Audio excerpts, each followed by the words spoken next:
Tengan una bendecida tarde. Mi nombre es Douglas Ramón Ramírez Domínguez. Dios lo bendiga a cada uno por nombre. Pues acá lo que estamos en el curso de Derecho Procesal Penal, específicamente en el curso de Garantías Fundamentales de la maestra Mariflor Irungaray. Nosotros formamos parte del grupo número 2. Nuestro tema es el amparo, sus incidencias y el abuso del mismo. Cada uno nos dividimos en diferentes subtemas. Su servidor va a exponer lo que son los derechos y garantías constitucionales en el proceso penal. Acá se refiere a todos los derechos y garantías que la misma Constitución establece y garantiza dentro de las partes del proceso, siendo ellas los actos introductorios. Acá son la denuncia, la querella, la prevención policial.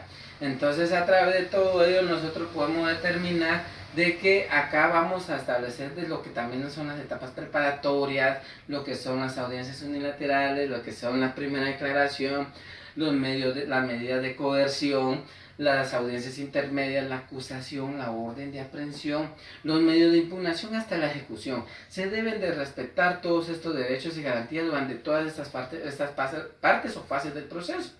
La Constitución establece algunos derechos, siendo ellos el derecho a la vida, el derecho a la igualdad, el derecho a la libertad de acción, el derecho a la defensa, la presunción de inocencia, la declaración entre sí o contra sí, el derecho a petición, la libertad de emisión de pensamiento, entre otros. El decreto 51-92, como lo es el Código Procesal Penal, en el artículo 1 establece nullum poena sin ley, que significa que no hay pena sin una ley específica. Nullum proceso sin ley, no hay proceso sin una ley específica.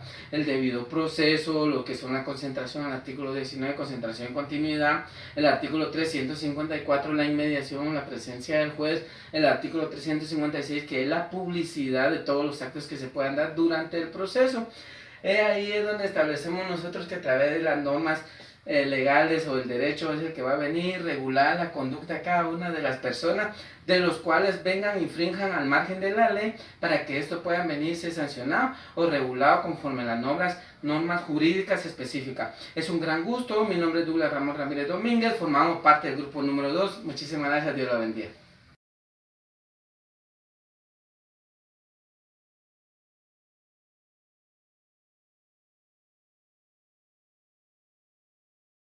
Buen día, compañeros, mi nombre es Noé David Girón Meoño. Yo seguiré el tema de las garantías constitucionales y hablaré acerca de la concepción, el origen, la naturaleza del amparo. La concepción y origen de la palabra amparo proviene del latín anteparare, que significa proteger, tutelar, cuidar. Es así que en la antigua Europa, específicamente en España, la palabra amparo se tomaba en cuenta para proteger las garantías de los vulnerables ante el rey monarca y gobernante de ese tiempo. Poco a poco, esta figura jurídica fue cobrando auge hasta llegar a nuestra legislación guatemalteca y hoy en día se pone en práctica en cualquier ámbito de cualquier materia. La naturaleza del amparo es un verdadero proceso, ya que busca dos objetivos primordiales.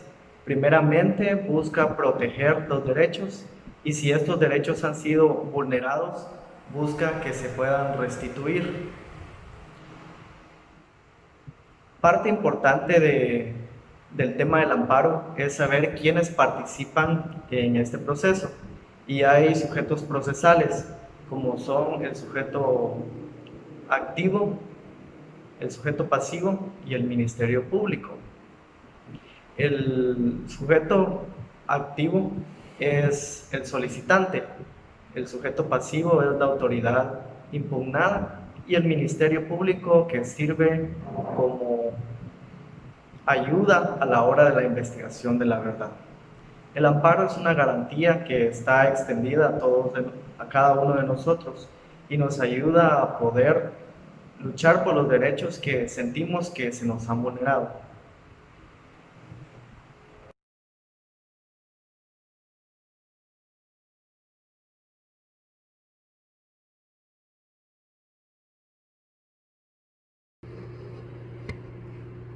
Buenas tardes, maestra Mariflor Yungaray López, compañeros maestrantes. El día de hoy pues tengo el gusto de dirigirme a ustedes y exponer el tema relacionado con los principios rectores del amparo.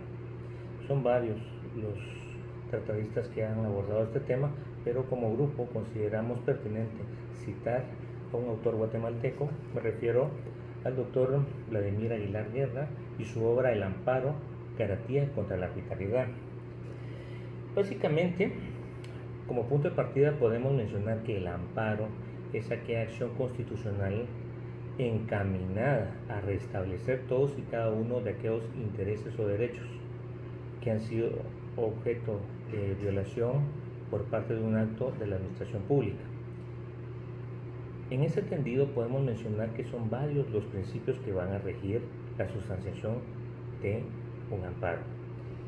El autor guatemalteco ya mencionado hace una pequeña diferencia entre dos clases de principios. En primer lugar tenemos los principios constitucionales rectores del amparo y en segundo lugar tiene un apartado denominado principios procesales para la aplicación de la ley de amparo, exhibición personal y de constitucionalidad. Pasemos a los primeros. Los principios constitucionales rectores del amparo o que rigen el amparo. En primer lugar tenemos el principio de instauración del proceso del amparo a iniciativa de parte. Esto quiere decir que para iniciar la tramitación de un proceso de amparo tiene que ser la o las personas que han sido objeto de un acto violatorio por parte de la administración pública las que tienen que denunciar e iniciar el proceso de amparo mediante la presentación, obviamente, del escrito ante el órgano jurisdiccional competente que se va a constituir en un tribunal de amparo. Quiere decir que no se admite la oficiosidad. Ningún tribunal constitucional puede dar por impulso de oficio el inicio de la sustanciación de este mecanismo procedimental conocido como amparo. En segundo lugar tenemos el principio de concreción de un agravio personal y directo. Agravio podríamos afirmar que es todo aquel detrimento en cuanto a los derechos o intereses de los particulares ocasionado por un acto arbitrario de la administración pública.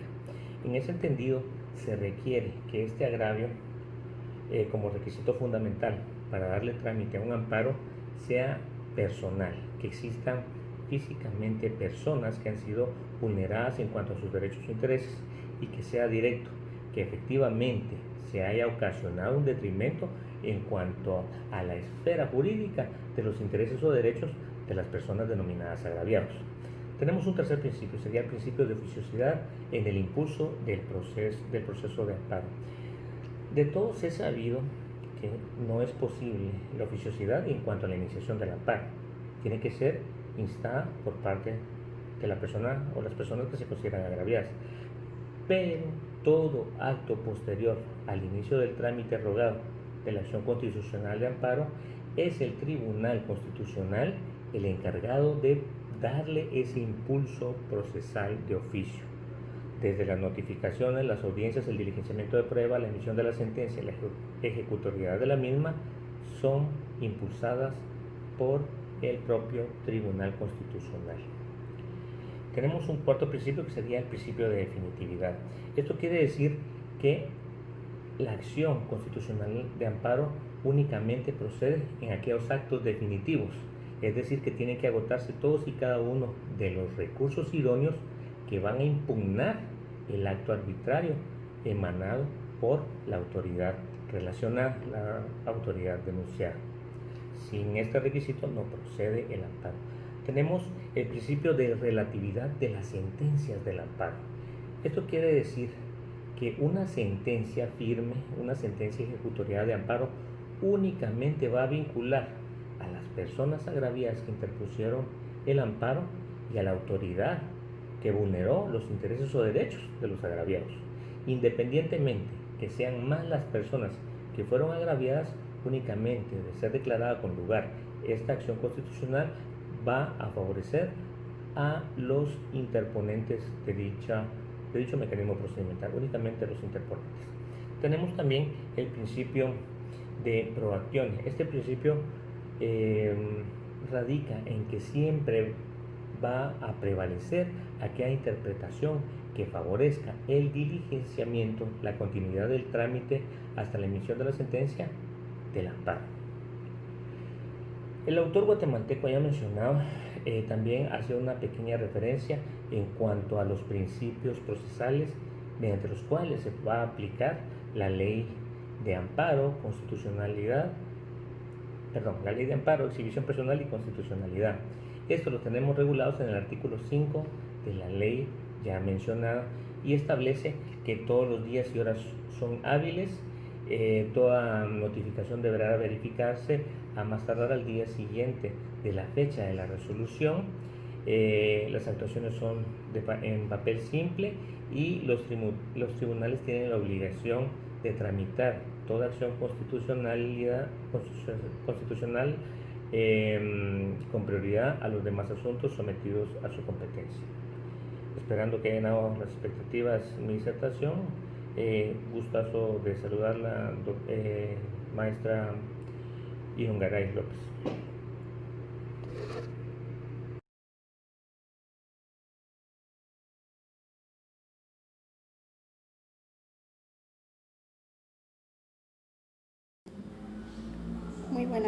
Muy buenas tardes a todos. Mi nombre es Florida Almapua. En este caso les voy a hablar de la importancia del amparo en el proceso penal.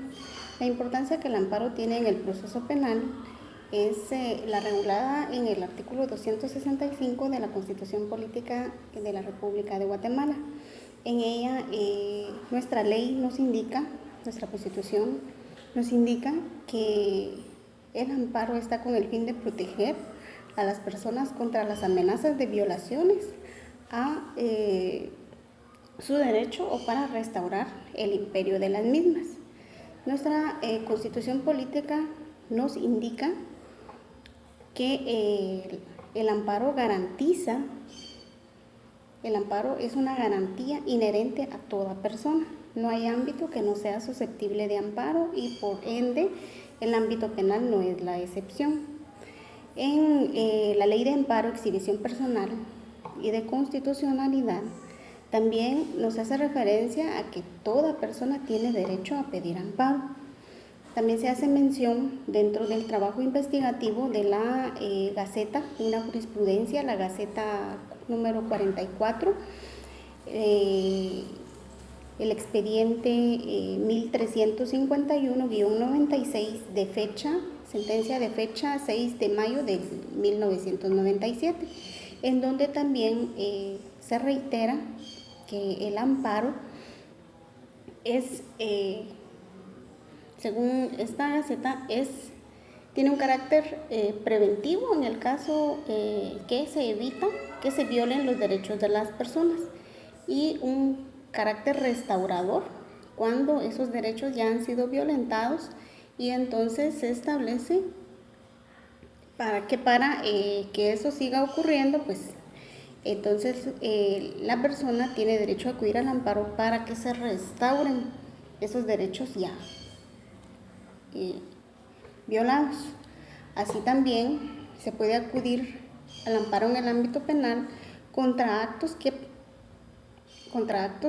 en el presente caso desprotejan a la persona, principalmente si es el procesado. Dentro de nuestro derecho, el procesado en un determinado caso de investigación tiene derechos que la Constitución y las leyes del país garantizan, como son el derecho a un debido proceso, el derecho a que se le persiga una única vez, el derecho a que no se le exhiba ante la prensa, ante los medios de comunicación, cuando esta persona simplemente es sospechoso de cometer un delito. En esos casos es donde el amparo tiene mucha importancia. También es muy importante resaltar que hay un principio de definitividad. Esto significa que se deben agotar todos los recursos ordinarios y medios legales para que no se dé un abuso en su uso y de esa manera no haya un retardo de justicia, no haya una dilatación en los procesos que, como hemos visto, a veces se vuelven interminables. Esta es la importancia entonces del amparo en el proceso penal en nuestro país. Únicamente, gracias.